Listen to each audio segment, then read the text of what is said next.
Hi guys! So ito yung mga typical na kinakain and mga binidyohan ko lang this past days. So ayan, sinigang, less rice sa gabi.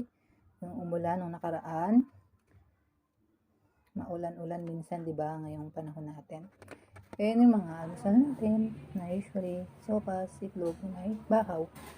Ayun, nung nag-share ako, nakakita ako na nangihilang sa lagubang. Yung pamlay niya, jolly ko lang. Kaya siguro na hinangin siya sa loob kasi may bintana na ulit dito sa CR. So, nilagay ko lang ulit siya sa may bintana just in case na magkaroon ulit siya ng lakas ay makalapad na siya ulit. So, ito yung dinner namin. Ibos. May lunch pala to. Then, ito na ulit yung dinner. Adobong manok. So, puro manok that day. And naghiwa lang ako ng kamatis. Then, nagpabila ako kay Dad ng dragon fruit graham shake.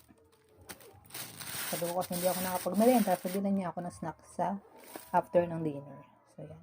Hati naman kami dyan ni Dad. And after niya, nilamig kami. Wow, Parehas. video! Bukasan. Mati! Bakit kayo video? And pinagluto ko si Dad ng yan, itlog na may kamatis and sibuyas. Then yung pipino. So, nagsangag na ako ng kanin. So, magbe-breakfast kami. And biglang, nagaya si Dad na mapunta ng SM kasi may nahanap kaming drawer.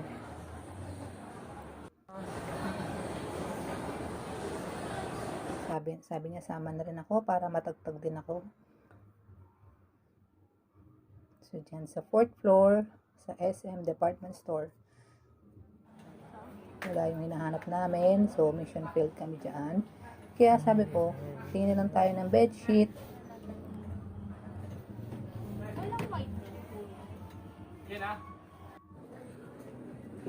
Nakapili na kami. And busy pa si Dad sa mga kausap niya sa cellphone. So, yun, family size. Kasi yung aming mattress. Kaya, nagtanong pa kami sa mga sayang punta, Daddy. Kaysa malungkot tayo, wala yung hinahanap na.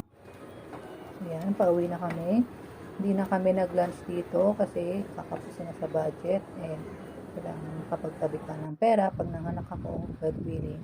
Nakauwi na kami. Umalis si Dad para dun sa drawer. Yan muna guys.